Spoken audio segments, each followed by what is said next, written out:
Vous la reconnaissez, elle va avoir 40 ans cette année. Entre ces deux photos, 20 ans se sont écoulés. Voyons voir ensemble les différentes procédures qu'elle a subies tant au niveau du visage que de la poitrine. Sur cette photo de 2008, on voit une poitrine menue avec un segment supérieur vidé et un décolleté assez large. C'est encore plus évident sur ce gros plan où on voit un sillon intermammaire qui est vraiment large et un segment supérieur vidé. En 2025, changement radical. On voit une poitrine qui est très repulpée, très remplie, à mon sens assez artificielle avec des prothèses rondes dont on voit bien la démarcation.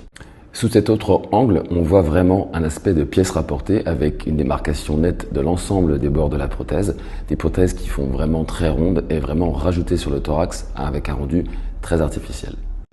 Ici en 2026, on voit vraiment cet aspect de prothèse très remplie, de sein très tendu. A priori, les prothèses sont pré-remplies de sérum physiologique pour cet aspect vraiment en forme de ballon, on peut dire, et avec une position pré-pectorale qui fait qu'on ne masque pas du tout les contours de la prothèse. Quand on considère l'évolution de son visage, on voit qu'elle passe d'un visage assez juvénile en 2005 à un visage plus marqué en 2022, des traits plus durs. Elle a bénéficié d'une rhinoplastie, de nombreuses injections de fillers type acide hyaluronique et d'injections répétées aussi de Botox. En 2026, elle a confessé dans un podcast qu'elle souffrait de dysmorphophobie.